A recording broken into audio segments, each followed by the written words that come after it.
And everyone, welcome back. It is another edition of the Torn Quadcast. We were away for just a little bit, but just a little bit.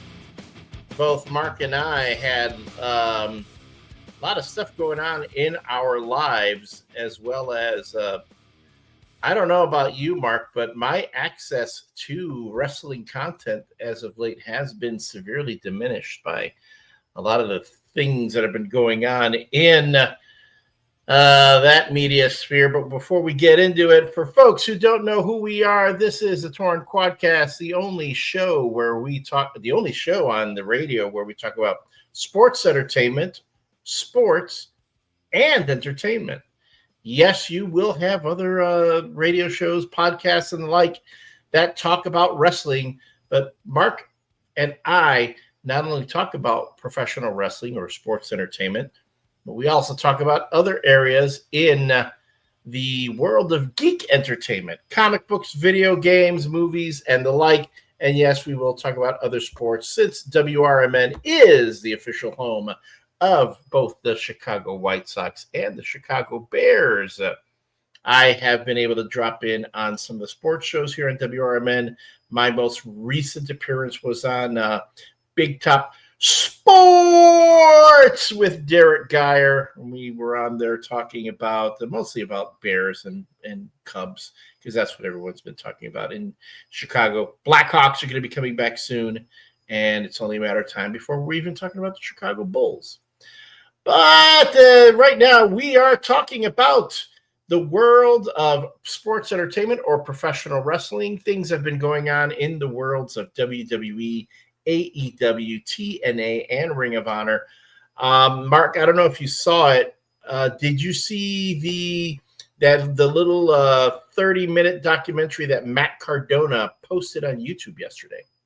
I think I saw the thumbnail for it. The title was like, "I made my own episode of Unreal." Unreal, yes. It's not called that. That's what the thumbnail says.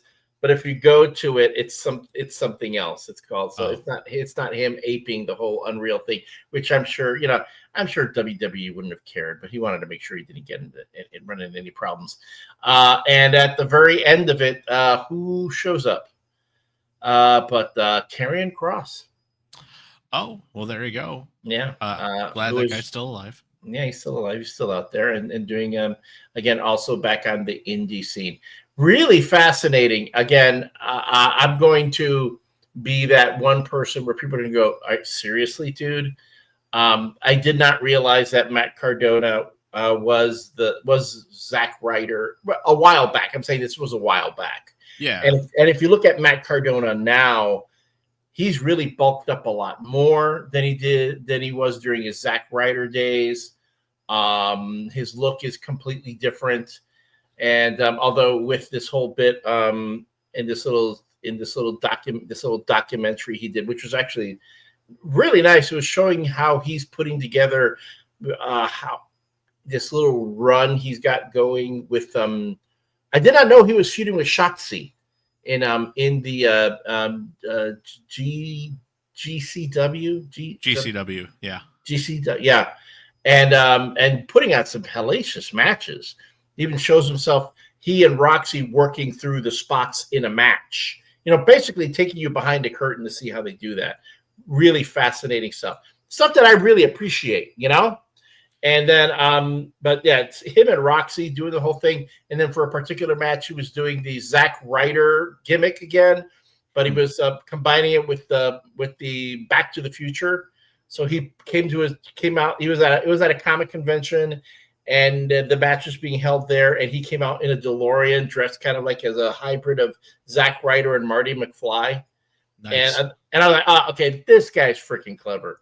But he's talking about, again, his career, what he's doing, how he's going about it. He even said, man, he goes, I paid more to get this DeLorean and get this whole thing set up, this whole entrance set up, than I got paid for being here right now, that I'm getting paid for and this match is hopefully I will make up in merchandise sales, because I guess he had the figures and stuff like that. So again, I'm sorry. It made me really respect the guy's hustle. It's just, I guess that's all I was going to say. It's like, the one thing that you could take away from him when WWE closed the door on him, it was an awakening to his ability to hustle and get out there and be a blueprint for other people that fall into that predicament, which happens often when you're a WWE superstar.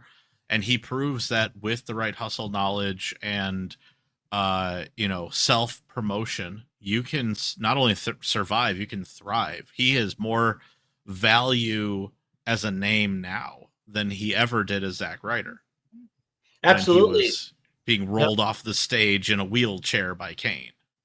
It's funny too, because when you look at the Zack Ryder gimmick, so to speak, I mean, his gimmick was that he was a social media wrestler. Yeah. Ahead of its time. This was Very before WWE really dived into social media. You know, a lot of the wrestlers were handling their own social media accounts and doing that sort of thing. And now you have Logan Paul and, you know, Drew McIntyre and everybody. They're all on social media now. They're pretty much required to be on social media. And it's just become a thing. It's just, to me, I always go, wow, it's like you always have those pioneers who they're just a step ahead of everyone, but because they're so far ahead, they kind of get left behind when finally everything catches up to them. You know, we talk about, wow, he was doing that before anybody else, but now everyone's doing it, and he's still, you know, on the quote unquote the fringes. But again, I'm gonna say, dude looks buff. I mean, I don't remember Zack Ryder, Mr. Woo Woo, looking that huge and hairy. Well, I mean, far be it from me to say something controversial on this show, but you know, when you're in the indies, there is no wellness violation. That's true. That's true. Although, really, these days, when you have things like you have creatine and all these other types of workout regimen thingies that are they're no longer steroids. They're, you know, the HGH. That's not. I mean, it's illegal in competitive, you know, like Olympics and stuff. Not in professional wrestling. So it actually came in my box of Cinnamon Toast Crunch. It was the HGH little packet. Just you sprinkle it over. Bring it on.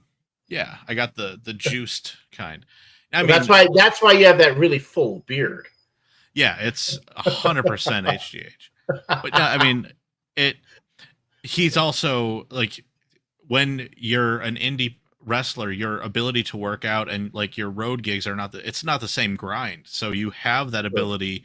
Like, you see almost any wrestler that gets injured and put off the shelf and comes back, they generally come back either bigger or more shredded or just slightly different build, because they all say, as soon as I got off the road, I didn't have to, you know, watch everything, or I could watch the things I wanted to more, like with what I ate or when I worked out, or they all have that ability. And we'll get into a couple of people that have returned on both shows, but there's been a string of people coming back, though I will shout, it's not in my news, but Eddie Kingston is one of the guys who just came back, and I appreciate that dude for coming back and looking exactly the same gut, same everything, and the same I don't give a crap attitude, which it's just great just to see him come back and be like, he didn't even try.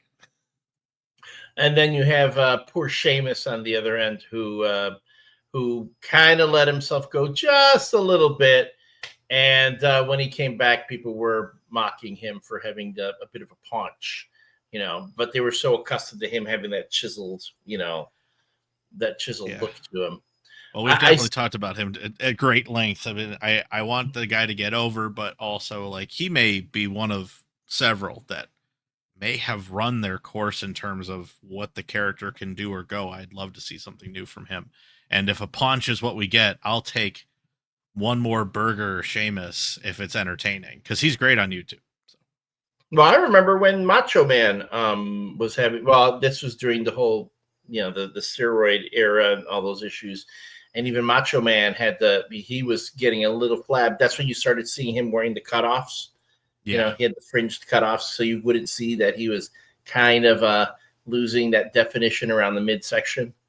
But yeah, and then The Rock, he had to have that surgery on his boobs, chest, yes, his boobs.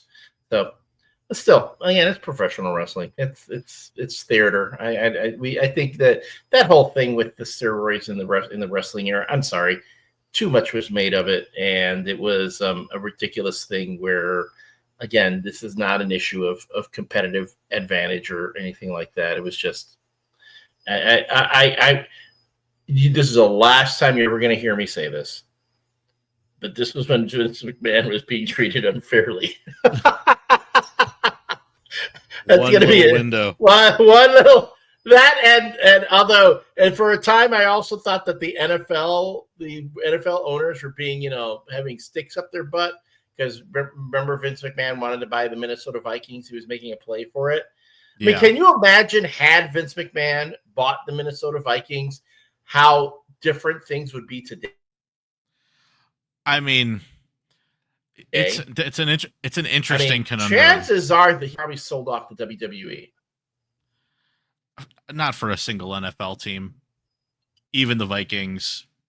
I don't know. I think like for Vince and people of that ilk, monetarily speaking, I think it's a brag more than it was a business thing.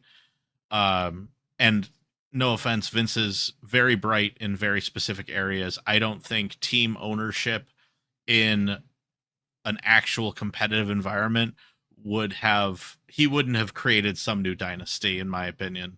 No, but mind you, remember the XFL did do things that the NFL ended up using later, as far as the spectacle and the marketing of it. Yes. That's what Vince McMahon was good at, spectacle and marketing. And he would have brought that. He would have brought that to the Vikings, and the next thing you know, you would have seen teams across the NFL doing the whole thing. Plus, add to that, he probably would have become a multi-billionaire sooner than now, because you're looking at NFL teams that are valued. I mean, the Chicago Bears were just valued at like $8.9 billion, and that's before their new stadium. When they get that new stadium, watch that close to double. It's gonna be close to double. So the Minnesota Vikings also had a new stadium. Mind you, who knows if he would have gotten that done as the owner. But the Minnesota Vikings are pretty valuable. And add to that, it's the NFL brand, and you have everybody trying to buy into that. All it does is make money. Even when your teams lose, you make money.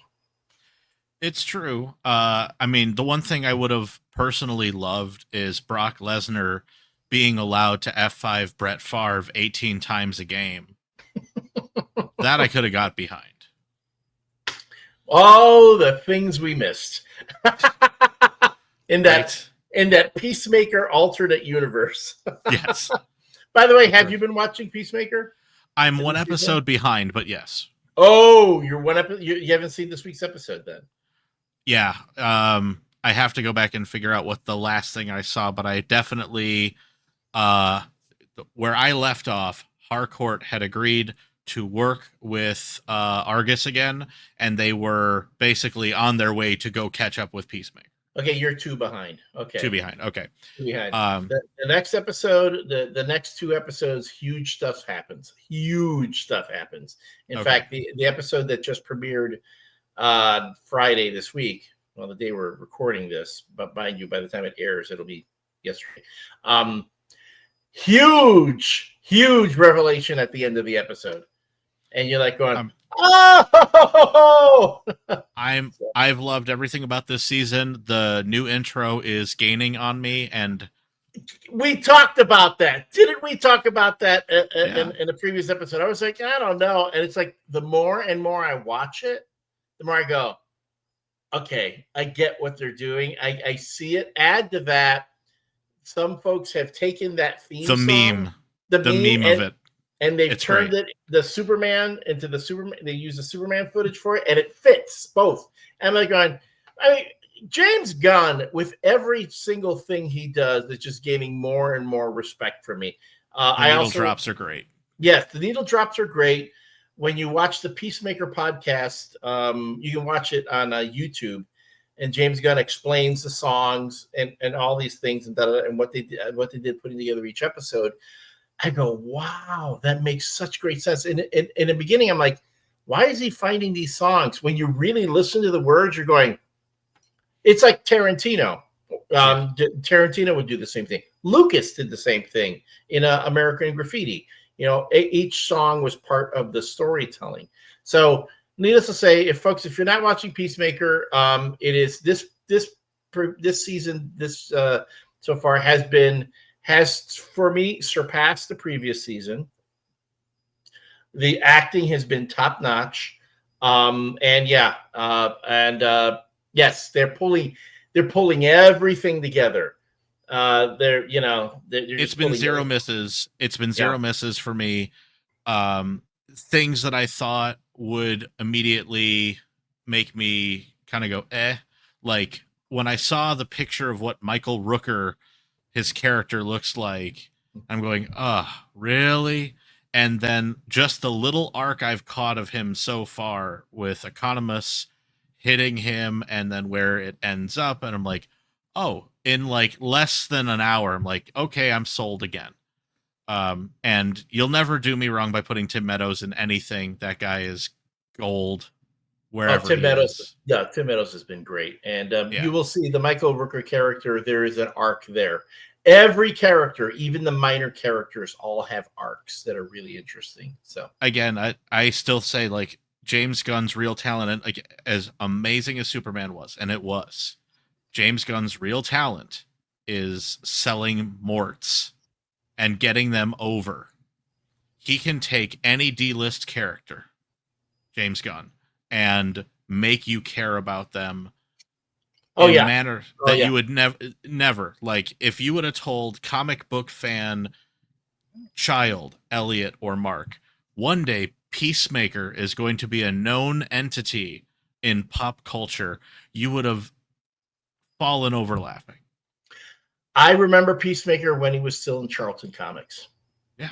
And I remember going, it's this kind of, again, total kind of a ridiculous character.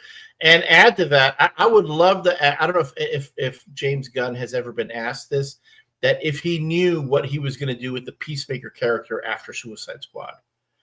The fact that it has evolved. I mean, it's gotten to the point where it is.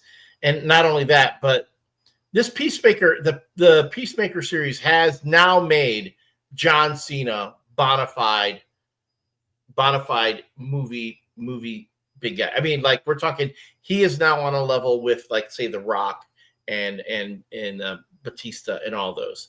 And it's because he's just been growing so much in the Peacemaker franchise. He's been doing an amazing job. It's brilliantly written, and the credits where it's due, especially in a character like that, where as he was introduced, even in the context of the Suicide Squad movie where he was introduced, it was a great gag. It was this it's an anti-Batman, if you will. He had all the best lines in there. The banter with Idris Elba was just absolutely top notch. And then to be given this series, like, all of us kind of thought, like, okay, the character was good, but do I really need to see 10 episodes of D-bag superhero? And then to give him pathos and to give him a backstory and then sell you on it, where you're like, oh, okay, so it really does kind of make sense. Now, the character's edges have been sanded off appropriately, but that, again, Gunn is really smart about that stuff. Like, you look at what he did in the Guardians of the Galaxy, any one of those characters, that's what I pointed out. Like, when I saw the first Guardians movie, and I turned to my friends and said, anybody who can do this with characters nobody knows but exist in canon is immensely talented and worth their weight in gold, because imagine what happens when you give him somebody that matters. Oh yeah, I mean, his Guardians movies were so impactful that they changed the characters in the comics to fit more the James Gunn versions from the movies. Oh, 100%. Mind you, they did that with a lot of the characters in the comics after like the Avengers and so on. But again, as you said, D-list Guardians. Like, I think the most significant run on Guardians was the Andy Andy Lanning and Dan Abnett run when they would do Guardians, but they were doing, again, hard sci-fi stuff. That they didn't have like the humor or any like that. Just and then now they're like, okay, Peter Quill is more like freaking, Chris Pratt in the comic books. Yeah, and he found the hook. He looked at that character and said, Marvel's Indiana Jones. I wouldn't go that far, but maybe Marvel's Nathan Drake. Yeah, you gotta like squint, but the notion of where the character comes from and like what he was after when we got started, and then all the nuance. I mean, being able to, again, like, somebody somewhere owes that guy a Coke when it's like, hey, I can throw Baby Groot on a t-shirt and sell hundreds of thousands of them at Disney Worlds worldwide. And which makes I'm going to go off on this tangent, which astounds me why Marvel couldn't get Inhumans right, because I'm telling you, Lockjaw was a guaranteed top seller. Stuffed toys, t-shirts, action figures, everything, had they gotten it right. The moment they decided to take the little tuning fork off of Lockjaw's forehead and they go cheap on the special effects for Lockjaw, at that point it didn't matter anymore. Oh, and then the bit with Medusa with her hair, they totally fudged it on that. They record scratched that entire everything. And then, admittedly, as cool as Black Bolt can be, I still get the giggles over the confrontation with Scarlet Witch. Well, I blame that on Reed. I blame that on Reed Richards. But which is, again, just even better. Which is so Reed Richards, where it's like you literally just monologued your friend to death. Mind you, and which is so sad because Anson Mount is such a cool badass dude. Yeah. And is like great in Star Trek as Captain Christopher Pike. I love him in that. And I go, oh, that's right, he was Black Bolt in Humans. And there's that whole bit where he couldn't, like, he had to call Medusa or whatever on the phone, but he can't talk. And they're going, wait, the Inhumans are this super advanced race. They haven't figured out texting. the fudge. What? So anyway. I'm sure Jeff Loeb was involved in that somewhere. I'm just going to heap the blame on him. He tends to do that kind of thing. True. All right. Because we are formatting this particular episode for air on the WRMN radio airwaves, we're going to take a break. And then when we come back, we're going to jump into actual wrestling, more wrestling talk.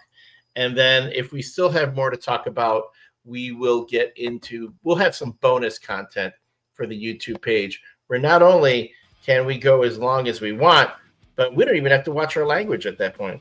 Although this video is posted as appropriate for kids. So, so we'll watch our language. All right, folks, this is the Torn Quadcast with Elliott Serrano and Mark Allen Fishman.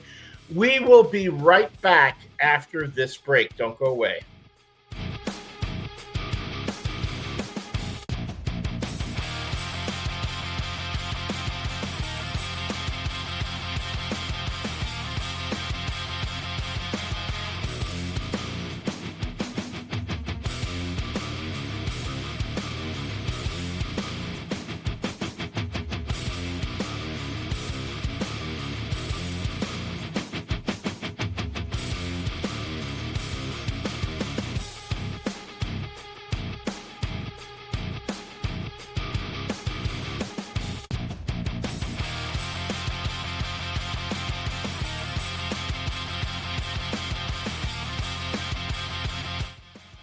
And we are back. This is Elliott Serrano and Mark Allen Fishman coming to you live on digital recording or digital tape. What do we call this? When they say live on tape, but kids are like, what's tape? What do you mean by tape? Right.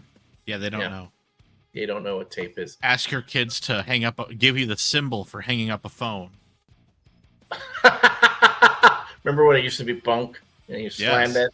Uh-huh. The satisfying feel of slamming a receiver down no longer exists. You do that now and you risk shattering the face of your phone. Very true. All right. Well, back here on the Torn Quadcast, the show where we talk about sports and entertainment. Mark and I spent the first half hour or so getting a little bit away from pro wrestling. Mind you, we did talk about Matt Cardona and his pioneering as someone who was working in social media before even the WWE was in it. And then we veered off into talk about the DCU and the work of James Gunn in Peacemaker, as well as Guardians of the Galaxy. But in this segment, let's dive into actual WWE, AEW, and TNA news. I've got to admit, I was hoping to be able to do some reviews of the most recent PLE, the Wrestlepalooza, which was the first premium live event on the ESPN platform. But apparently my little brother's Disney Hulu, his Disney Hulu ESPN platform does not include ESPN Live. I couldn't watch Wrestlepalooza. I mean, you might have dodged a Nerf bullet.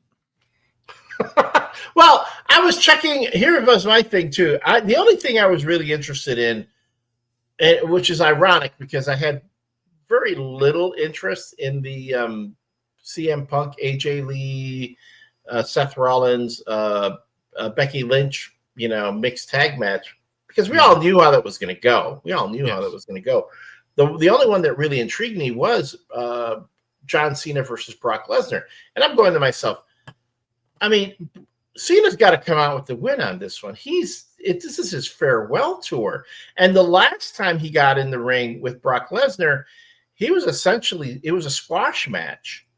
So I'm expecting, let's see again, let's send Cena off with a bang. And you're thinking maybe Brock Lesnar's going to come in, do the honors, kind of like the whole, it's your going away. This is my gift to you.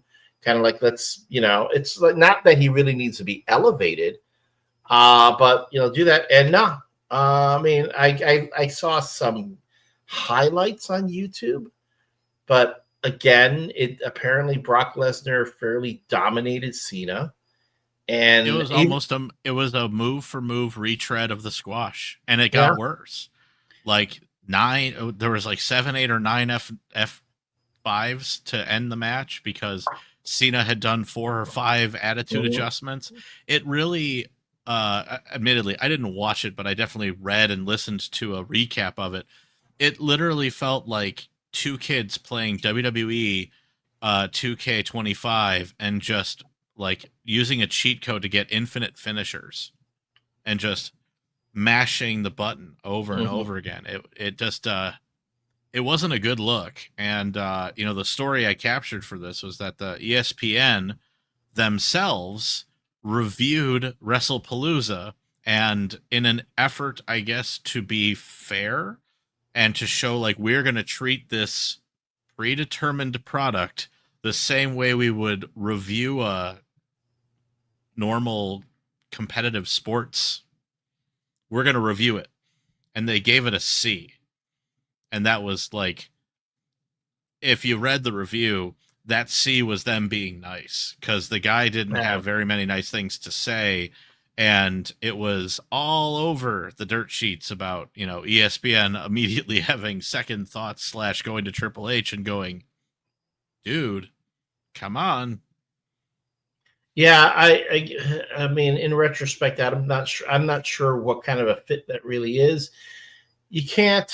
I mean, I know. I see that again. I see all the different shows that talk about wrestling. I mean,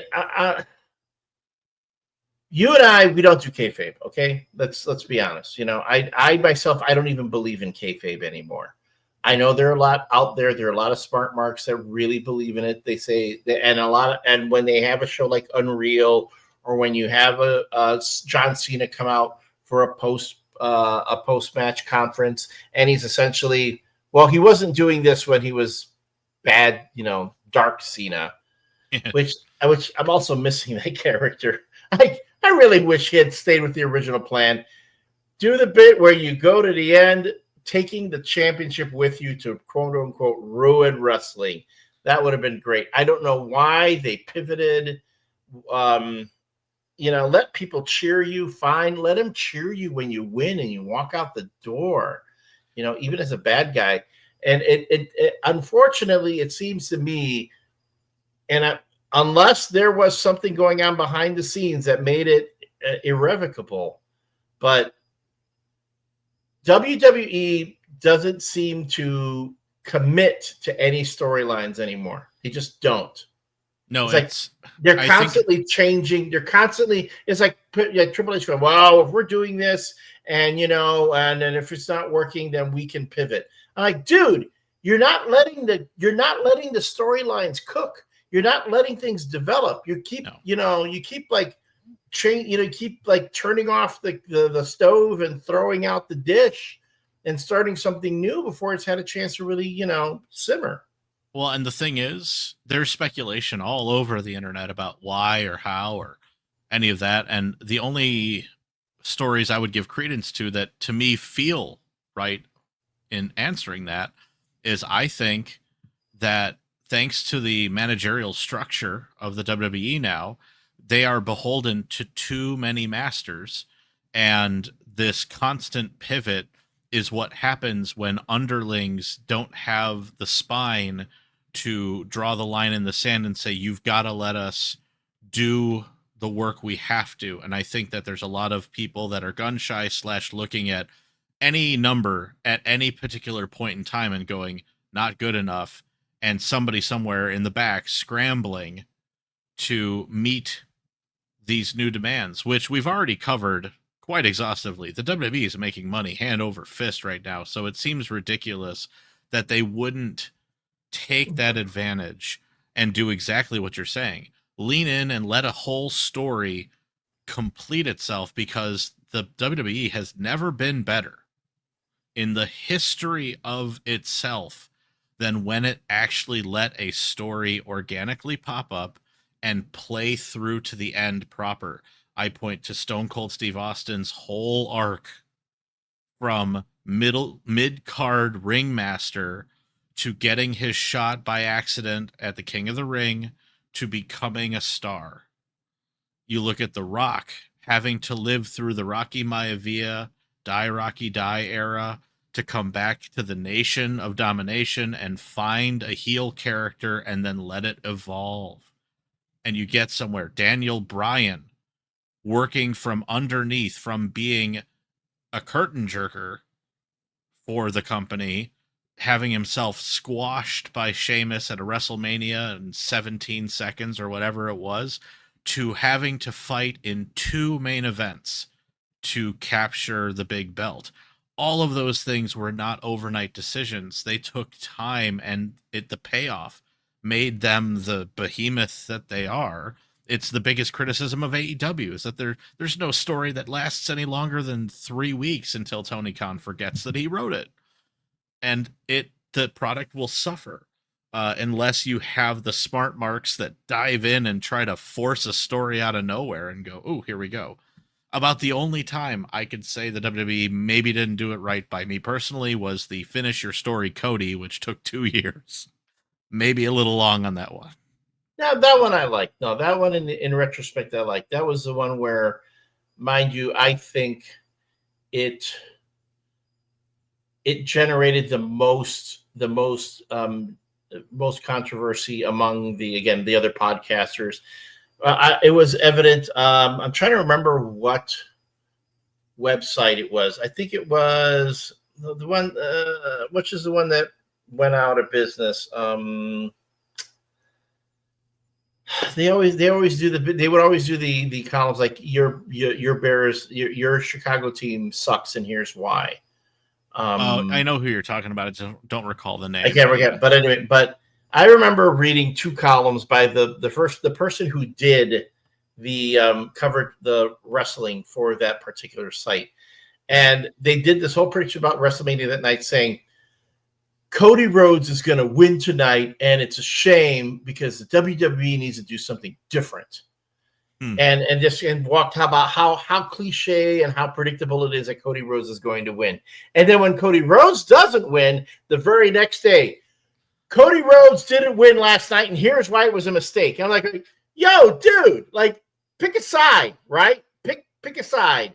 It's anger to be angry, right? But And but I'm there. It was there. It was there just for the clickbait, just to be contrarian, and so I guess the point there is just that with all the stuff that goes on, I know there are a lot of times when the maybe Triple H and the WWE folks didn't pay as much attention, but I like to your point.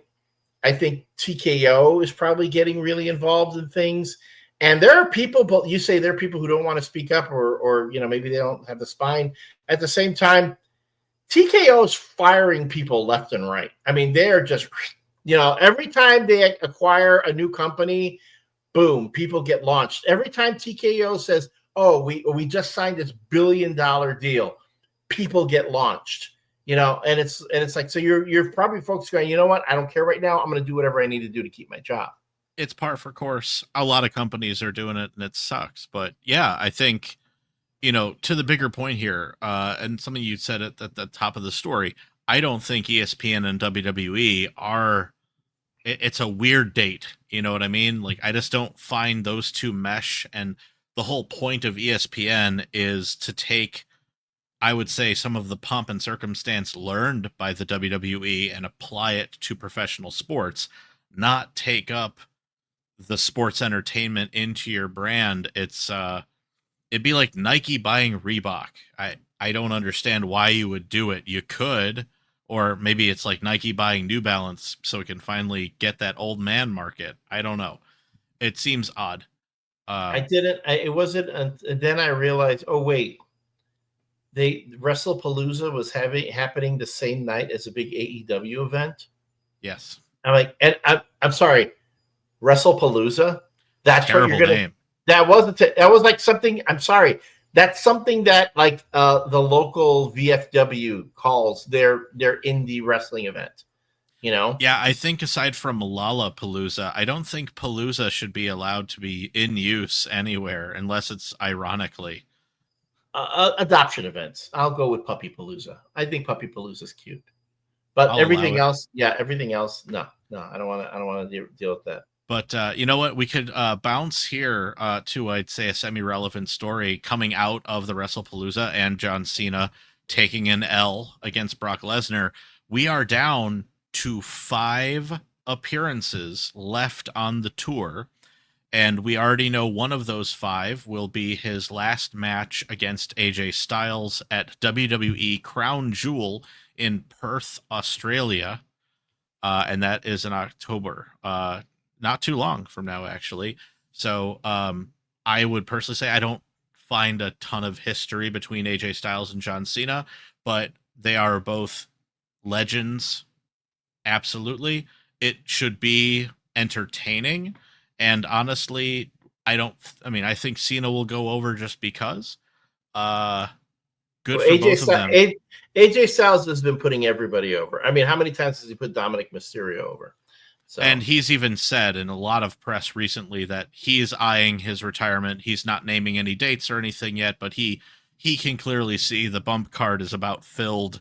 So cool. So that leaves 4 appearances left to John Cena. He's kind of run the rope. So it's again, what's going to be the last and who's going to be his final opponent. And I feel like he's kind of hit everybody that has been in his career. So I hope we get a swerve. John Cena's last match, Nikki Bella. There's one. It's the dream match that he has talked about time and again, and his opponent has also talked about. Although once I say it, I know people go, it's ridiculous, and no way in hell it could happen. Hulk Hogan. No. Oh, well. Oh, wow. Resurrect the corpse of Hulk Hogan. They can weekend at Bernie's it. Yes, you said no chance in hell, so I figured might as well. Stone Cold. I mean, John Cena is who he is now because Stone Cold pretty much took his ball and went home. I mean, if you're gonna pluck people out of stack of dime of neck retirement, him or Kurt Angle, you could make the. Yeah, but I mean, I could see it happening though. I mean, if Stone Cold. again, it's not like Stone Cold's repertoire was that. He wasn't a high flyer, No. You just can't pile drive him. There's a lot of stuff you can't do. But well, to be fair, Cena doesn't know how to do it anyway. So and it's a brawl or the like. And again, you're talking about the two greatest legends in wrestling. If you make it Stone Cold at the end, the very last one, it's John Cena. The end of the Stone Cold era started the John Cena era. It's the ruthless aggression that made him stand out officially when he yelled at Kurt Angle and beat him. But if you're running that track, then I'm gonna say that who I actually think it's gonna be, because their ego is too precious to not be there for this. The Rock. That would be cool. That would be pretty. But that too would make sense. So to like pretty much close the book on the John Cena era is just bring The Rock in at that point. Also, I would just love it for the promos, because I want to hear John Cena and Rock go at it like how they became famous. The whole, I'm sorry, did you want to read your insult to me off your hand? That whole thing. Yep. And that would be next level. But I like that idea. I like that idea too. So and we'll see where it all ends up. But mind you, it'll be on Saturday night's main event, and it's not going to be a PLE. So, but if it gets them a big draw, otherwise, again, I could see that. And if it goes in context to Dwayne's new movie coming out, he can get his synergy and get people to come see him in a movie where, yet again, through the power of The Rock, he will win at all costs. Go Black Adam. I mean, James Gunn talked about that, the whole thing with The Rock. My God. Let's save it for the bonus. But I got, there's two other quickies for the WWE. First of all, this could be a non-story, but TNA invaded NXT, and that has led to rumors that Matt Cadona, as Matt Cadona, could be re-signed as part of this potential angle. You also have Nick Nemeth, formerly Dolph Ziggler, and some other talent that this crossover goes through. I think this is more a sign that NXT needs some solid hands in the ring than it necessarily is about anything else. This is brand synergy for the sake of a pay-per-view.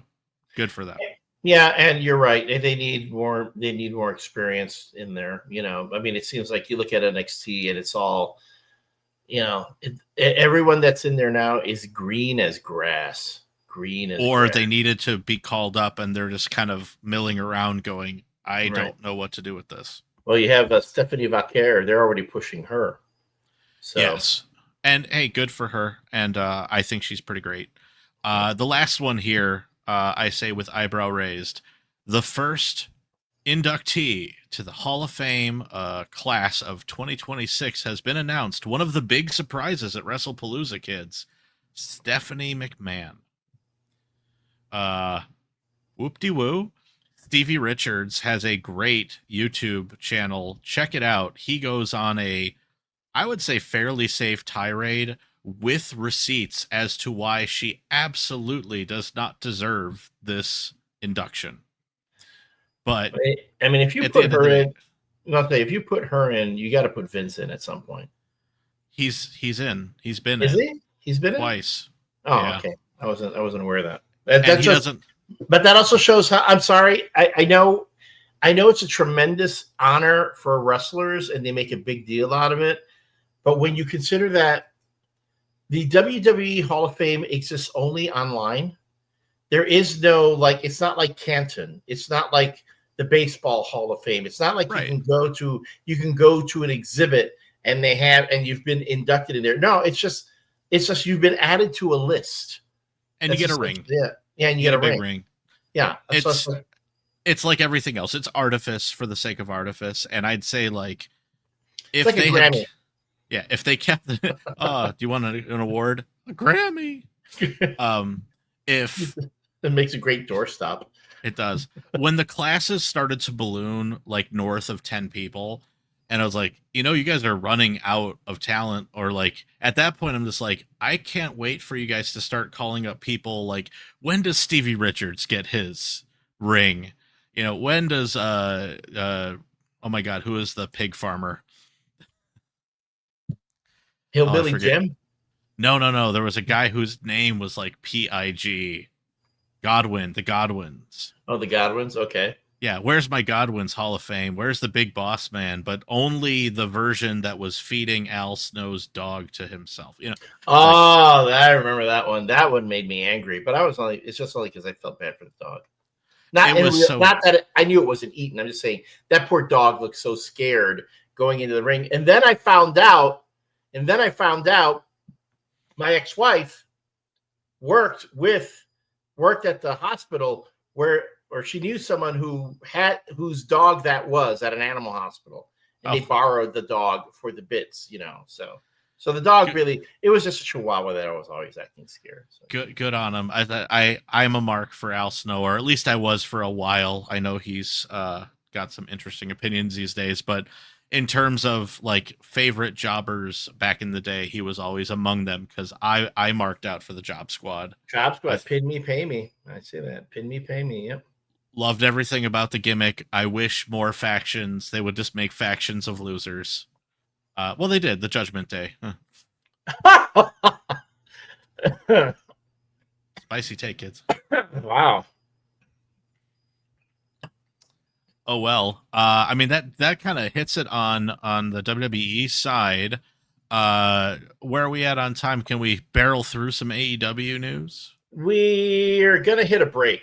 So why don't we say, hey, if you want to hear us talking about AEW and some other things going on in sports entertainment, check out bonus content on the WRMN YouTube page. That's youtube.com/@WRMN Radio. And then just go to the playlist. You go to WRMN Sports or even the Torn Quadcast playlist.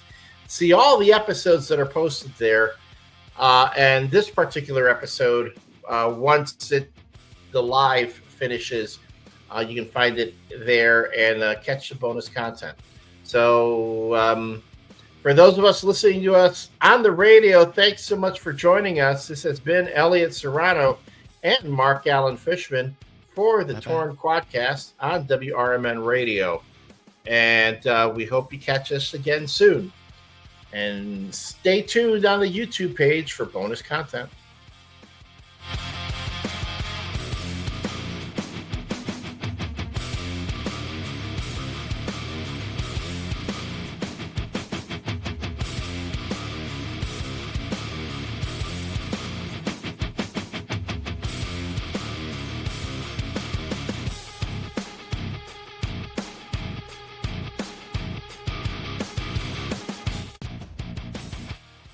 All right, the breaks don't have to be as long before we go into bonus content, so here we are.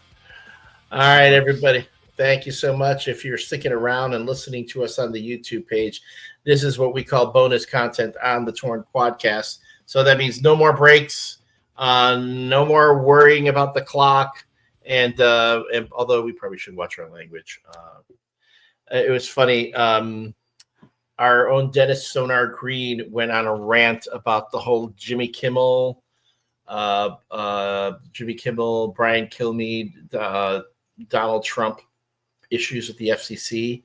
Yep. And I was sitting there going, all right, I have this feeling that someone's going to be really listening to our station and paying attention to every word we say. So I cannot let anything slip through.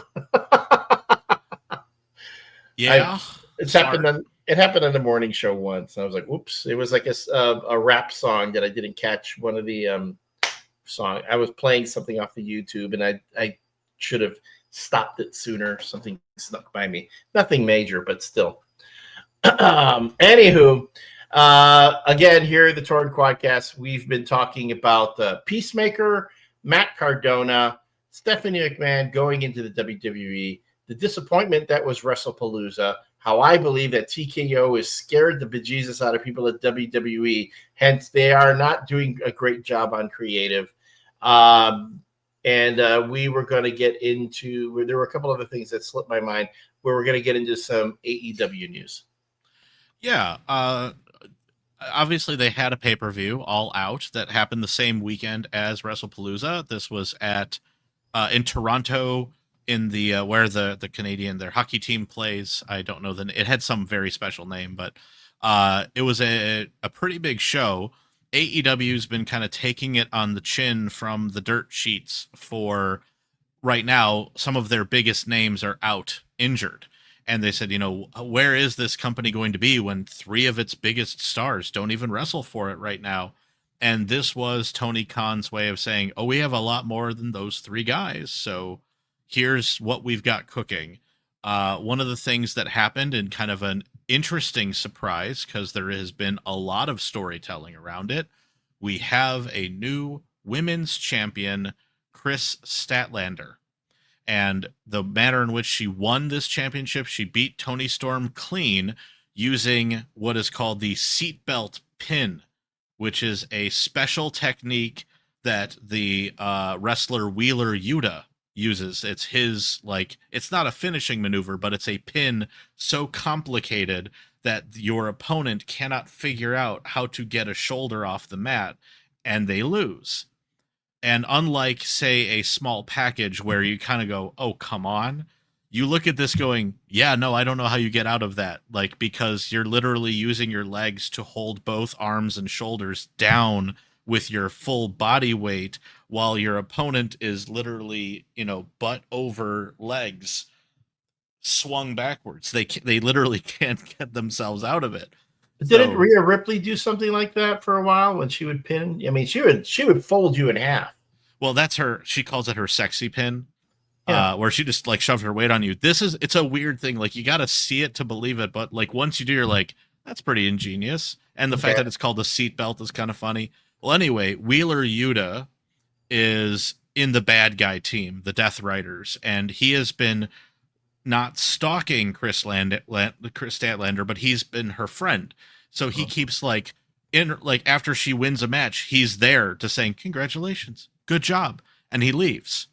And then he keeps doing it. And then here she pulls this out, and they are slowly playing this up. But on Dynamite this week, the bad guys come out and they say, come on, hey, we helped you, see? And she does the Stone Cold salute right in Jon Moxley's face, and then smartly, as a baby face, runs like heck. Jumps over the barricade with her friend Harley Cameron, and they book it while she throws up the two-finger salute. So, interesting storytelling. Toni Storm absolutely deserves a little bit of a break. She'll get some of that, so good for her. Awesome. Next up, they had Jungle Boy Jack Perry return from injury, and in a well choreographed and filmed piece, he has resuscitated his tag team partner Luchasaurus, and they have reformed their tag team. And it seems like they're going to be good guys again. The whole crowd went nuts and did they play Bananarama's Jungle Boy song, and it was a good feel-good moment for the pay-per-view. So double thumbs up for that. I'm interested to see where they go with it, because Luchasaurus, if you don't know, behind the scenes, kind of an old dude.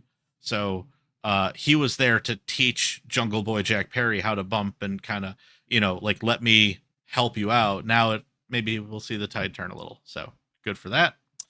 And then the two exiting stars for some time, Adam Copeland, Edge.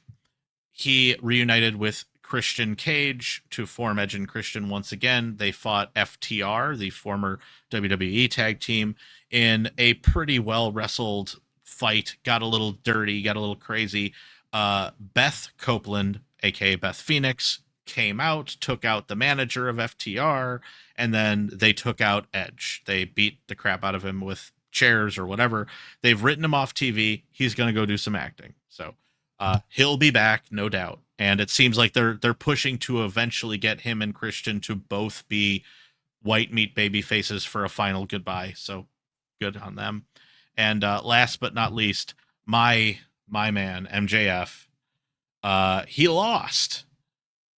Decidedly. He had a tables and tacks match against Mark Briscoe, and I had thought like this is going to be his like march back to the title, and he lost clean.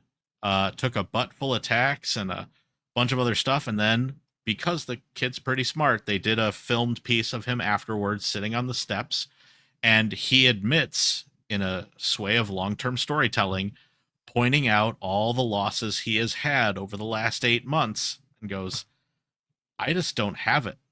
Whatever it is, it's not in me right now. I'm going to go away and figure it out. And I promise when I come back, you are going to see the most vile version of me that ever existed. And he faux ate some tacks out of his butt and walked out the stairs. I mean, okay, dude, you just signed a huge contract. You can't be gone for that long. I mean, he's likely going to go film Happy Gilmore 5. I don't know. Yeah, something like that too. Something. Maybe this is. Was it he just got married too, and he had the whole thing? So yeah, he's probably going to actually have an actual honeymoon or something. That would be my guess, and it all will work out. We'll see. Hangman Adam Page is still men's champion, and there's some good storytelling there. So. Overall, AEW's pay-per-view was good, and Dynamite this week brought back a couple of other people. So they're kind of on an upswing for what it's worth. I mean, we know that they'll never touch WWE in terms of arena size, ticket sales, or anything else, but Tony Khan, interestingly enough, has said, I don't care. Like, I'll show you my sheets. I made a profitable business. I am a businessman. And in addition to owning the Jacksonville Jaguars, I am showing that I can make a profitable wrestling company that is me playing with all the toys that I want to play with the way I want to, and I don't care. And I know they were talking about the AEW pay-per-views airing on HBO. Yes. I don't know if anything's been finalized there. They are. You could watch All Out through HBO Max. I think there was like a premium that you pay. I would say it's like $30 or something to like an extra. I think so. See, I'm sorry, but the moment they started giving me the PLEs for free on Peacock, I'm not a fan of going now. It's like once you give me something, I don't, you can't go back to the old way of doing things. It's just not. Like I said, thanks to the WWE network, I was like, that was the best deal in the world, and I was man, it was because you went from $60 a month to $10 a month. $10, and you got everything, and you got the library. Mind you, Peacock still has a lot of the library. I guess they have the SmackDowns. They'll air SmackDowns like a month after they air on USA. You get to see them if you want to get caught up somehow. I have not seen SmackDown in real time in forever. Again, and now that they've got the PLEs on the ESPN, I can't see myself. I don't know how I'm going to see. I'm going to see any of those now. I really enjoyed being able to see them on Peacock and get caught up on the Raws on Netflix. But I think, as I said in previous episodes, PLE, WWE has reached the end game stage for me, where I'm like, you know what? It's been a good run. I can get off right now. If they start up again, maybe if they bring in something really cool like they're doing now with Doctor Doom and the MCU, maybe I'll peek back in and look. But Brock Lesnar is not my Doctor Doom. No. Did you see the sign, by the way, that someone dropped at Wrestlepalooza? No. It was on hard cam all through the Brock Lesnar John Cena match, and all it said was, he shouldn't be here, and we all know why. Oh. Which and Alex, I'm going to tell you, I'm surprised myself. Yeah, that he was there when they announced him coming back, and that he was in a PLE, and add to that the first PLE on freaking ESPN. As if ESPN doesn't have enough issues dealing with the football players that are involved in domestic violence cases. Yep. Now you bring in a professional wrestler that was caught up in a whole human trafficking case. With everything that's going on with the freaking Epstein files and so on. Half the bit, everything's happening now in Saudi Arabia. And I saw too, it did. like you talk about just hilarity. The irony be darned there. Riyadh is doing a comedy special now. If you didn't see that, I Really? I caught it, and I thought it was like some AI garbage, but no, Mark Maron had done this little like separate bit about it, that there is in fact the like Riyadh Comedy Fest, and like a bunch of names that you'd hope would not be there are going, and it's the same people that bring you WWE. Oh, That okay. whatever those. Yeah, because I was gonna say, they're not going to be making jokes about the Saudi princes. They're not going to be talking about the Saudi government. They're going to be taking shots at everybody but. Yes, okay, and I'm pulling it up right now. Yeah. Oh wow, and of all the people, Shane Gillis turned down the gig. There are times when I have absolutely no respect for Shane Gillis, and then I'm like, okay, no, dude's got me back. Yeah. I don't always care for his brand of humor, but the dude does show some sort of ethics. So here you go. Here is your lineup, and I know like this is definitely left of field for us on the show, but I'm a big fan of stand up. So we're talking about entertainment. It's true. It counts. So they have Ali Sadiq, who I think is pretty funny, Ben Hart, Jeff Ross and Friends. That one hurts. Dave Chappelle. Oh, Chappelle? Gabriel Iglesias. Yeah. Some gentleman I don't know, Omid Djali. Someone named Himion. Jessica Curson, Aziz Ansari, Kevin Hart, Nimesh Patel, Chris DiStefano, Tom Segura, Joe Coy, Sam Morrill. Oh, this hurts. Hannibal Buress. Dang. Andrew Schultz, Sebastian Maniscalco. The Bad Friends, which is Andrew Santino and Bobby Lee. Maz Jabrani. Jimmy Carr and Louis C.K. Oh wow, Louis C.K. Huh? Well, that was I'm not done. Pete Davidson, Mark Normand, Russell Peters, Chris Tucker. There's the end of your lineup. Yeah, Chris Tucker definitely needs the money. I mean, good for him, but like, that's so many people. It is. And look, let's see how many of those actually follow through, though. Let's see how many of those actually show. It's just one of those things where I'm saying, like, I understand. It's what Patton Oswalt, he has a great bit about this, where he did a gig at a casino, and he said, like, if ever you want to know the line, I crossed it. He took a gig which he would never disclose the amount of money, but he said it was enough to pay for his daughter's first year in college. And he said, like, he did it, and it was like literally 20 minutes of performing for the drunkest people he'd ever done comedy for, and there were no jokes. He got up to the mic, and they were so drunk that they could just shout his career back at him, and his gentle acknowledgement that it was correct got hoops and hollers. So, like he said, I walked up there, and they go, King of Queens, King of Queens. And he goes, yes. And they go, ah. And he goes, yeah, that's how you know. He's like, if you ever see me back at one of these gigs, you'll know there's a problem. So I'm all for some of these guys getting theirs, but can I tell you, so, as someone right now who I'm not sure I would turn down a paycheck like that. I mean, that's we sit there and go, how could they don't have the ethics and the morals? I go, can I tell you something? Ethics and morals don't pay your mortgage. I'm sorry. It's true. And I would say that for maybe 80% of these people, I'm going, yeah, get yours. Dave Chappelle doesn't need Riyadh money. Kevin Hart doesn't need it. Sebastian Maniscalco doesn't need it.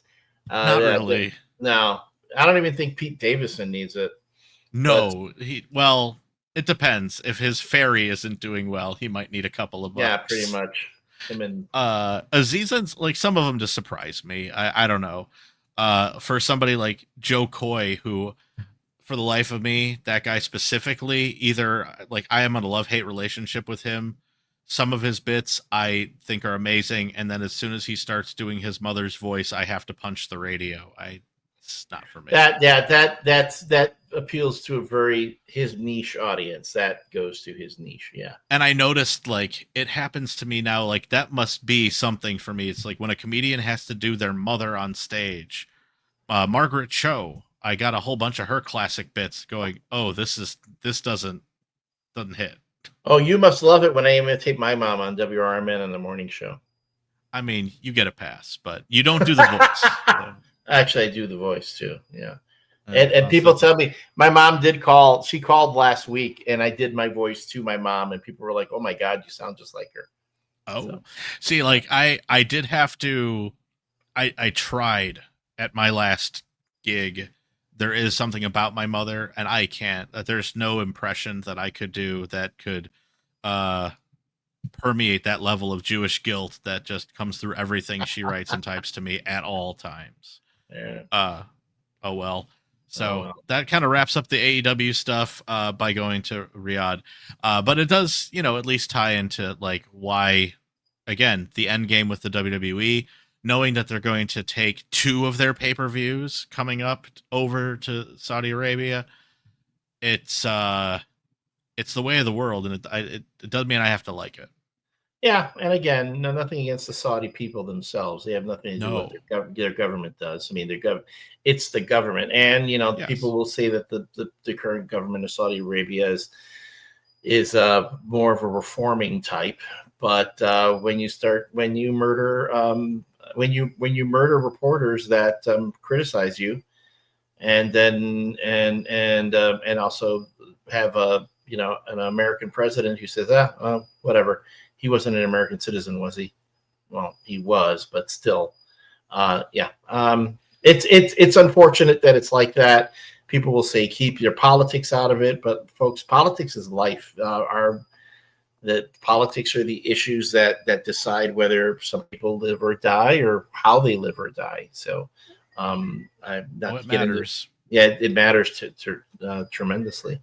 Well, especially nowadays, like we can't talk about sports and entertainment if soon it's state-controlled media, which every day we creep just a little bit closer to.